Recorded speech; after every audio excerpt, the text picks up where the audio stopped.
My name is Ricky Manning. I'm a full-time beekeeper.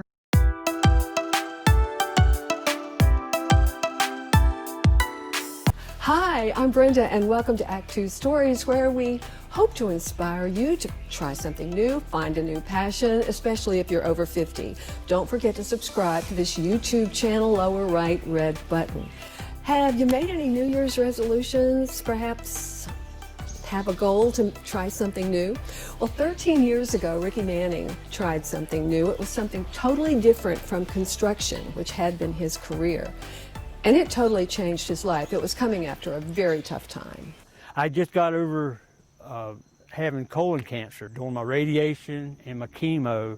His wife brought him an article about these little guys. She brought me a newspaper article about honeybees and a booth at the state fair at Asheville. I ended up staying there for about 3 hours talking to them.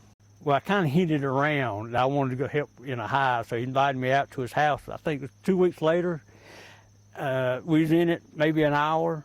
In that 1 hour, he knew. To me, beekeeping is like a drug. I got hooked on it the minute I started doing it, it seemed like. And it was just a learning experience for me, something I never done. 13 years later, Ricky has 29 hives.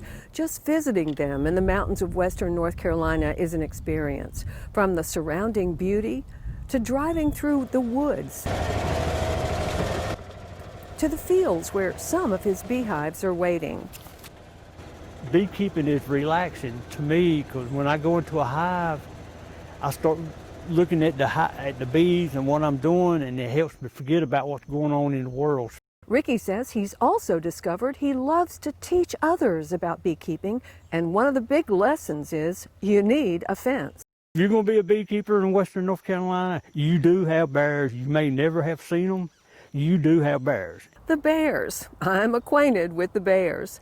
And there's one more reason Ricky loves beekeeping. The gratitude of knowing that I'm helping save the bees. There's a lot more building going on, and so people taking out more trees, taking out more flowers. We're taking out their food supply and not putting it back. So that's taken away from them. That's like somebody coming out and wiping out my garden in the middle of the summer. Take all my food away. What do I do? Honeybees, which were brought over by Europeans, and native bees are both threatened. They're threatened by things like development, pesticides, pests, and disease. Now, we've got some links to some articles on our website if you'd like to take a look at those. But know that bees are so important to us. For example, almonds are dependent on honeybee pollination. If you're interested in beekeeping, here are Ricky's suggestions. Find a club in the county that you live in. All you have to do is put the name of your county, Beekeeper Association. Start going to the meeting. This year they're having a lot of Zoom meetings. Find a mentor, ask them, can you come out? Say, may I come out and help you work your bees? I'm interested in beekeeping and I want to know what it's like. The first day you might just kind of stand off to the side and watch, which is fine. Then again, like I had my hands in on that hive like the third frame up. It's like, man, I like this. Ricky loves to teach and is located near Asheville, North Carolina. If you'd like to contact him, here is his website and his email address. We'll have both of those on the actTWOstories.com website as well. Also, on his website, you will find some of the many products that he sells. And also, you might want to know that in season, he sells at the Black Mountain Tailgate Market on Saturdays. Now, I asked him about Licklog Branch apiary name. Where in the world did that come from? He said he was looking for something unique, and Licklog Branch, Mountain Talk, is located above his house, and the name kind of stuck.